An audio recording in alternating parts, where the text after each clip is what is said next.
오늘 말씀의 제목은 예수님은 누구신가요? 라는 말씀의 제목으로 은혜를 바르고자 합니다.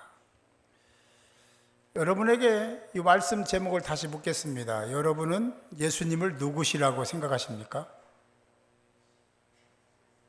각자가 생각하는 예수님의 상이 있고 모습이 있을 겁니다. 이 질문을 가지고 말씀을 전할 텐데요, 끝까지 잘 들으시면 해답이 나올 겁니다.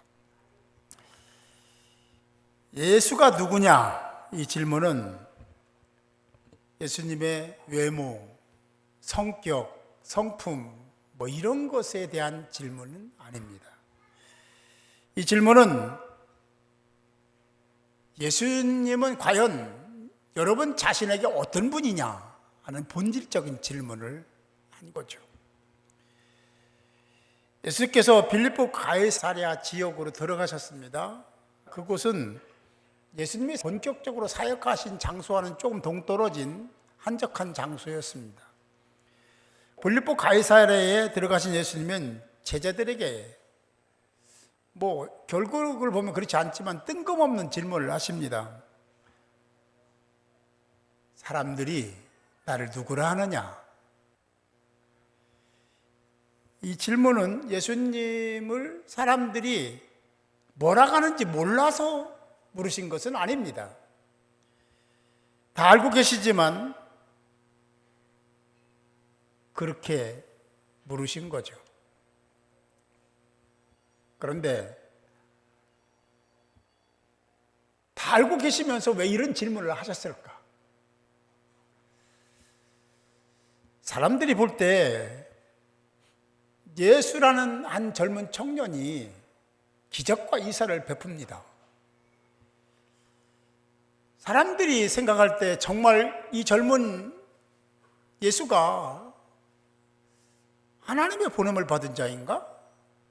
아닐 거야. 아니 그래도 좀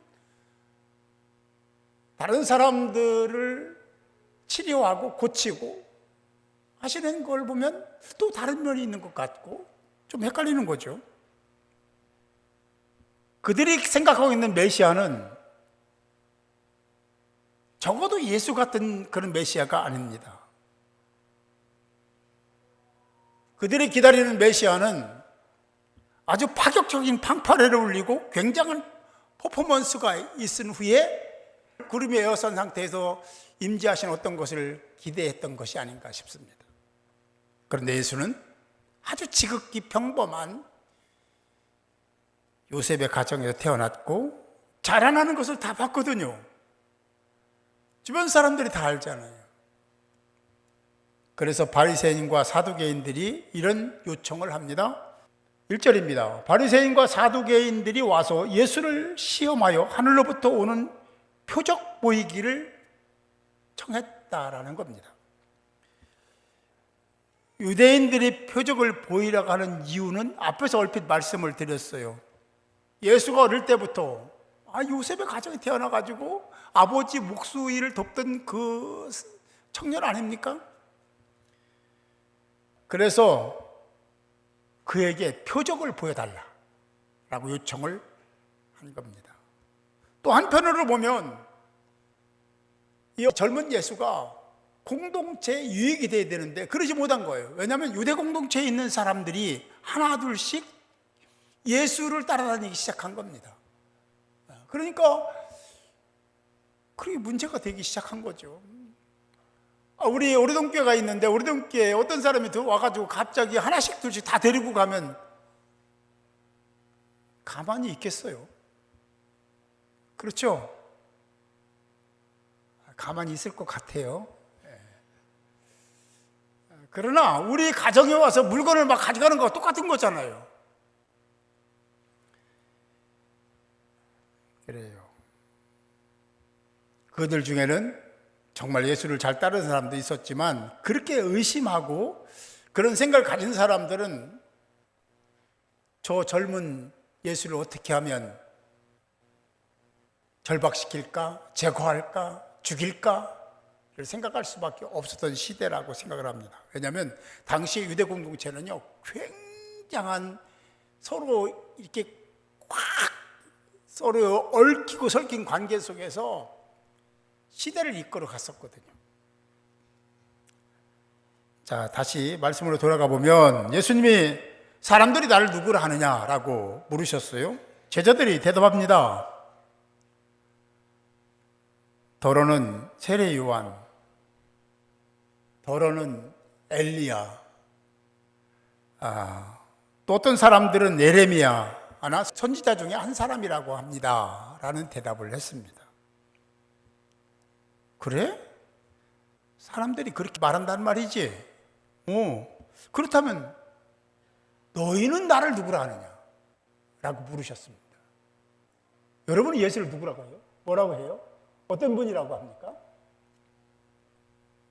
주님이 이렇게 물으신 거예요. 그럼 너희는 나를 누구라고 보냐? 누구라고 생각하느냐? 라고 물으신 거예요. 그때 대답한 사람이 베드로였죠. 베드로가 뭐라고 대답하냐면, 저는 그리스도시요 살아계신 하나님의 아들입니다. 주님은 그리스도시요 살아계신 하나님의 아들입니다. 그래서 예수님이, 야 베드로야, 네가 복 있는 자다. 베드로처럼 이런 고백을 하는 사람은 똑같이 그때나 지금이나 복 있는 자인 줄 믿습니다. 예수님이 그리스도시요 살아계신 하나님의 아들이라는 것에는요 모든 것이 다 함축되어 있거든요. 그리스도라는 말은 메시아라는 말과 같아요. 이제 히브리어 헬라가 다른 거지. 그 의미는 기름 부음을 받은 자다라는 의미입니다. 그렇습니다. 예수님은 기름 부음을 받은, 하나님으로부터 기름 부음을 받은 메시아입니다. 예수님은 중보자일 뿐만 아니라 구원자이시죠. 여러분은 예수님이 하나님의 아들 그리스도임을 늘 고백하는 자인 줄 믿습니다. 그렇게 고백하는 자는 베드로와 동격인 거예요. 그렇게 고백하지 못하는 사람이 있다면 그렇게 고백이 될 수 있도록 하나님 앞에 지혜를 달라고, 성령을 부어달라고 기도해야 되겠죠. 여러분들은 하나님의 자녀요, 그의 백성이요, 그의 소유요, 거룩한 제사장들입니다. 그런데 말입니다. 왜 유대인들은 그런 예수를 죽이려 했을까? 요한복음 5장 18절은 이렇게 말씀합니다. 유대인들이 이로 말미암아 더욱 예수를 죽이려 하니 이는 안식일을 범할 뿐만 아니라 하나님을 자기의 친아버지라 하여 자기를 하나님과 동등으로 삼으심이러라. 두 가지, 크게 보면 두 가지였습니다. 하나는 율법을 어겨, 안식일도 막 범해, 안식일에 막 병도 고쳐줘.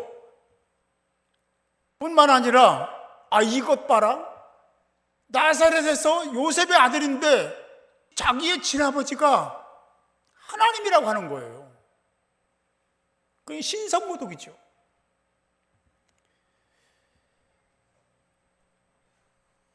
사람의 한계가 있습니다. 그 한계는 자기가 배우고 익히고 경험하고 체험한 것, 자기 입장이나 자기 감정이나 자기 생각으로 뭔가를 이야기하고 주장하고 선택하고 판단하고 그렇게 살더라는 거예요. 이것이 바로 사람의 한계죠. 그래서 고린도전서 2장 14절은 이렇게 말씀합니다. 그런 사람에 대해서, 육에 속한 사람은, 세상에 속한 사람은 그런 뜻이죠. 하나님의 성령의 일들을 받지 아니하나니. 안 받죠. 당연히 안 받아요. 못 받습니다.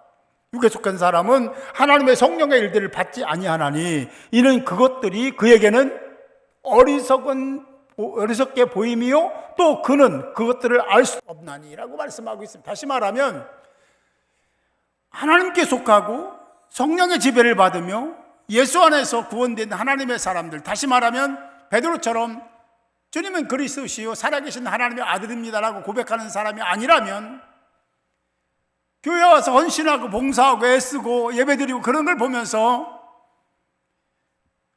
어리석은 자들이구나, 바보, 천치구나, 아니 거기 가서 왜 그래?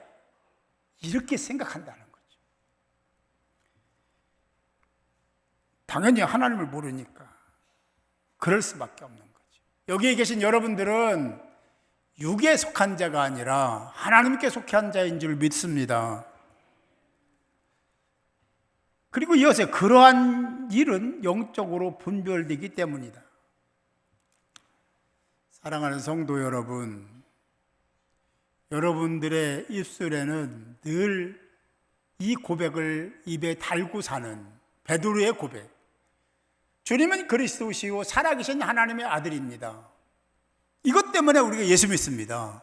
이것 때문에 봉사하고 기도하는 거예요. 이것 때문에 이렇게 나오셔서 예배드리는 거예요. 왜냐? 그분이 그리스도시니까, 그분 때문에 우리가 구원받았으니까, 그분이 하나님의 아들이니까. 그게 아니라면 우리는 여기 와서 예배드릴 이유가 전혀 없습니다. 마음에 베드로가 고백한 고백은 정말 세상의 어떤 고백보다도 엑셀런트합니다. 완벽한 고백이에요. 저도 여러분도 그런 고백 속에 살아가는 복된 자들이 되시기 바랍니다. 세상에 속한 사람은 성령의 지시를 받지 않는다. 성령을 모르니까 오히려 지금 시대에도 그래요. 많은 조롱이 있잖아요. 핍박이 있잖아요. 예수 믿는 사람 무시하잖아요. 기독교라고 안 하잖아요. 당시의 유대인들이 그랬던 겁니다. 메시아로 오신 예수님이시지만 의심했습니다. 믿지 않았습니다. 그뿐만 아니라 어떻게 하면 저걸 제거하지? 저거 어떻게 잡아 죽일까? 이 궁리만 했습니다. 왜? 육에 속한 사람들이니까. 사랑하는 성도 여러분, 여러분은 예수님을 어떤 분이라고 생각하십니까? 예수님은 여러분 모두를 사랑하십니다.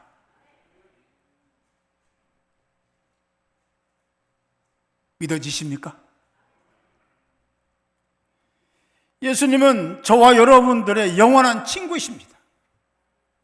아멘. 예수님은 하나님의 아들이요 저와 여러분들의 영원한 메시아 구원자이십니다.